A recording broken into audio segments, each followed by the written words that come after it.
नमस्कार, state update में आपका स्वागत है। मैं हूं डॉक्टर शिशिर उपाध्याय। हमारे साथ इस चर्चा में भाग लेने के लिए श्री राजेंद्र कानूनगो जी हैं। उनका बहुत बहुत स्वागत है स्टेट अपडेट के कार्यक्रम में। और हम आज जो चर्चा करेंगे, जनता से जुड़ा हुआ एक बहुत महत्वपूर्ण मुद्दा है जो पूरे प्रदेश भर में चर्चा में आ रहा है। क्योंकि प्रदेश भर में जो चर्चाएं चल रही हैं वो सड़कों पर चल रही हैं। बरसात का समय है, सड़क खराब हो रही है और सड़कें जब खराब होती हैं तो उससे सीधे जनता प्रभावित होती है। जो राजधानी दिया तले अंधेरा वाली बात है, राजधानी में जहां से मेट्रो निकल रही है, जहां से सबसे बड़ा फ्लाईओवर बना हुआ है, उस मेट्रो पिलर से कुछ फीट की दूरी पर एक करीब 12 बाई 12 बल्कि 15 बाई 15 का एक सड़क धंस जाती है जिसमें पूरी कार समा जाए। और यह जो हुआ है, कल दिन में ये घटना हुई है। उसके बाद लोगों में आश्चर्य हो रहा था कि अगर सीधी कार उसमें चली जाती है तो इसके लिए कौन जिम्मेदार हो सकते हैं और इस पर ध्यान क्यों नहीं दिया गया। नगर निगम कहती है कि ये जिम्मेदारी पीडब्ल्यूडी की है, पीडब्ल्यूडी कहती है ये नगर निगम की जिम्मेदारी है, लेकिन आम आदमी फुटबॉल बना हुआ है इस व्यवस्था के आपसी टकराव की वजह से। तो आपको क्या लगता है कि इसको कैसे सुधारा जा सकता है सर?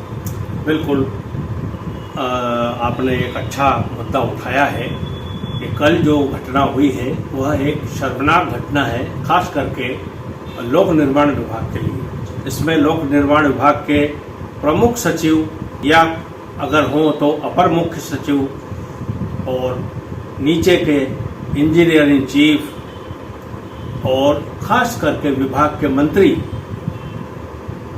इसमें सीधे सीधे उनकी जिम्मेदारी बनती है नैतिक रूप से।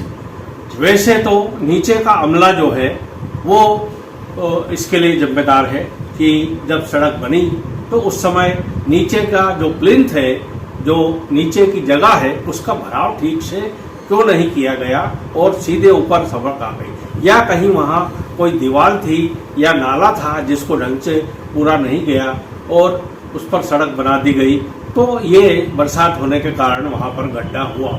तो ये तो बड़े गड्ढे की बात है। इसमें तो ईश्वर की कृपा से कोई बहुत बड़ा हादसा नहीं हुआ, कोई दुर्घटना नहीं हुई। अगर वहाँ से कोई वाहन निकलता और वो गड्ढा होता तो वो गड्ढे में समा जाता, लेकिन ईश्वर ने ये कृपा करी और ये भोपाल में ये दुर्घटना राजधानी में होते होते बच गई। लेकिन ये जो बड़े गड्ढे के साथ यदि हम छोटे छोटे गड्ढों की बात करें तो सड़क में गड्ढा है या गड्ढे में सड़क है ये दिखेगा। एक पॉश एरिया की जो सड़कें हैं जहां पर कि बड़े बड़े मंत्री और नौकरशाह रहते हैं, वहां से लेकर के मंत्रालय या सतपुड़ा या विंध्याचल तक आने वाली जो सड़कें हैं वो तो आपको चकाचक मिलेगी। न उसमें कोई एक तिल मात्र का गड्ढा है, न वहां पर कोई किसी प्रकार की कोई अन्य दिक्कत है। तो ये चीज दर्शाता है कि वो अपने एरिया को तो बिल्कुल व्यवस्थित रखना चाहते हैं, चाहे वो अधिकारी हो चाहे मंत्री हो। जरा सी बात हुई तो उनके पास ऊपर फोन पहुंच जाता है, उसका ठीक ठाक उपयोग हो जाता है। बार बार बनी हुई सड़कों को ही दोबारा से और बना दिया जाता है उसके ऊपर, ताकि कोई बिल्कुल नीट एंड क्लीन दिखे। लेकिन आप भोपाल में दूसरी जगह चले जाओ या पुराने भोपाल में चले जाओ तो वहां पर आपको इतने गड्ढे मिलेंगे कि उसकी कोई कल्पना नहीं। अभी तमाम मीडिया में जो है वो बात छाई रहती है। सर क्या लगता है आपको, चूंकि राजधानी में मुख्यमंत्री बैठे हैं, राजधानी में लोक निर्माण मंत्री हैं, प्रमुख सचिव हैं, एसीएस हैं, सारे बैठते हैं सर, तो क्या उनको प्रदेश में क्या हाल है, बाद में बात हो सकती है, लेकिन दिया तले अंधेरा राजधानी में तो इस पर क्यों कार्रवाई नहीं होती है? कार्रवाई इसलिए नहीं होती है कि नीचे से लेकर के ऊपर तक पीडब्ल्यूडी विभाग सबसे बड़ा भ्रष्टाचार का विभाग है। नीचे से लेकर ऊपर तक एक टाइम कीपर से लेकर के और बड़े से बड़े अधिकारी तक जो है वो एक पैसे का लेन देन होता है। ये बिल्कुल बिना छिपी हुई बात है। लोग इसको ढांकने की कोशिश करें लेकिन नहीं होता है। तो जो गुणवत्ता होना चाहिए सड़कों के बनाने में, पुलों के बनाने में, वो गुणवत्ता नहीं आ पाती क्योंकि उसमें भ्रष्टाचार होता है। और वो भ्रष्टाचार इस तरीके से आधा पैसा आप खर्चा करेंगे, पूरा बता देंगे, बाकी का बंटवारा कायदे से हो जाता है। ये कहने में कोई गुरेज नहीं है। अब यदि हम राजधानी की दिया तले अंधेरे की बात करें तो राजधानी में जो अधिकारी हैं वो अधिकतर आजकल जो है या तो मीटिंगों में या आजकल वीडियो कॉन्फ्रेंसिंग का एक जमाना आ गया है उसमें लगे रहते हैं। तो जो नीचे का अमला है वो उसकी पूर्ति में लगा रहता है, यानी कुल मिलाकर कागज का पेट भरा जा रहा है और कागजों में कार्रवाई हो रही है। एक बात और सर की अभी लोक निर्माण मंत्री का ये बयान आया था और एक बड़े वरिष्ठ अधिकारी का भी कि स्थानीय स्तर पर आदमी फोटो खींच के गड्ढे की भेजे और वो उन्होंने एक ऐप बनाया है, उस पर डाले, लोक निर्माण विभाग तत्काल उस गड्ढे को भरने के लिए भेज देगा। तो जब पब्लिक लगातार उस पर सेल्फी खींच के भेज रही है, पब्लिक उस गड्ढों की फोटो भेज रही है, तो उसमें क्यों नहीं हो पा रहा है ये काम?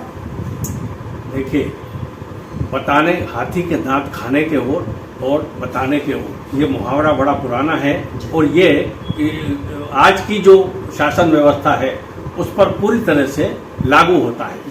तो बताने के लिए सब कुछ हो रहा है, वास्तव में जो है वो संभव नहीं है कुछ भी करना।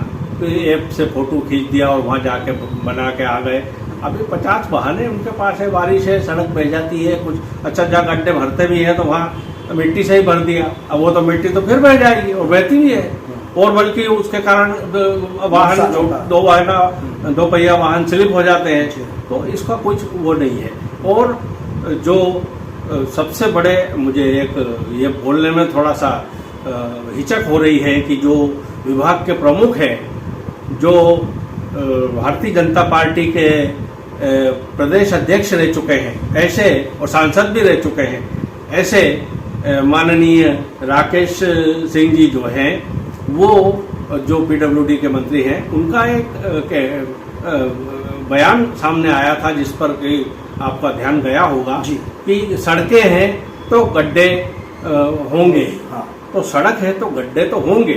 तो सड़क यदि ऐसी गुणवत्ता पूर्वक बनाई जाए तो उसमें गड्ढे होंगे। 4 इमली की सड़कों में गड्ढे क्यों नहीं होते? उनका स्वयं का बंगला 4 इमली में है, वहां पर वहां तो कभी गड्ढे होते नहीं, इसलिए उनको दिखता नहीं है। बाहर जो कभी उन्होंने राउंड लगाया क्या मंत्री जी ने, या अपने अधिकारियों को बिठा के साथ में कि चलो आप भी गाड़ी से और देखते हैं अपन कहाँ सड़कें कितनी खराब है? वो तो उसका कुछ उनके पास वो नहीं है। सिर्फ मीटिंगों में सब कुछ हो जाता है, तो भाई ये करना जब हो गया सब। वीडियो कॉन्फ्रेंसिंग बिल्कुल आजकल एक नया शब्द आया है, वो कल्चर आया है, उसमें लगे रहते हैं। वीडियो कॉन्फ्रेंसिंग के माध्यम से बड़े बड़े काम हो जाते हैं। अरे भाई, वीडियो कॉन्फ्रेंसिंग से ही सब कुछ हो जाता तो ऐसी सड़क, ऐसी वाहन पैदा करो जो सड़क पे चले ही नहीं, सड़क से 5 फीट ऊपर चले वाहन, सड़क की जरूरत ही नहीं पड़ेगी। क्या हास्यास्पद बातें होती जा रही हैं डॉक्टर साहब। मुझे कुछ कहने में आपत्ति नहीं है कि ये सिर्फ भ्रष्टाचार का एक उदाहरण है। ये इतना बड़ा गड्ढा जो है हुआ, और लेस लाली का उदाहरण है, एक लाल फीताशाही का उदाहरण है कि उसको क्यों इतना बड़ा गड्ढा एकदम ऐसे संवेदनशील क्षेत्र में हो गया। अभी जो बड़े बड़े पुल बन रहे हैं, मेट्रो बन रहा है, वहाँ यदि ऐसा गड्ढे में अगर वो पिलर धंस गया तो क्या होगा, इसकी कल्पना इन लोगों ने की है? अपन को तो अपना कलेजा हिल जाता है ये सब सोच करके, लेकिन अब करें क्या? बिल्कुल, जो हालात हैं, जीरो टॉलरेंस इस्तेमाल किया गया है शब्द, एक सरकार नया शब्द लेके आई थी, जीरो टॉलरेंस, भ्रष्टाचार नहीं होगा। लेकिन जो हो रहा है वो भ्रष्टाचार की वजह से है। डॉक्टर मोहन यादव को अपने नौकरशाह पर और अधिक कड़ाई करने की आवश्यकता है, खासकर पीडब्ल्यूडी, जैसा हमारे श्री राजेंद्र कानूनगो जी ने कहा है कि लोक निर्माण विभाग पर बहुत ज़्यादा नियंत्रण की आवश्यकता है। भ्रष्टाचार अगर रुकना है तो इस पर कंट्रोल किया जाए। यह कार्यक्रम आपको कैसा लगा, इस पर आप अपनी प्रतिक्रिया जरूर दें, और यदि आपको अच्छा लगता है तो हमारे चैनल को सब्सक्राइब करें। आपको कोई प्रतिक्रिया देना है तो आप जरूर हमको कमेंट्स बॉक्स में जाकर लिखें। हम मुझे और श्री राजेंद्र कानूनगो जी को दीजिए अनुमति। बने रहिए। नमस्कार।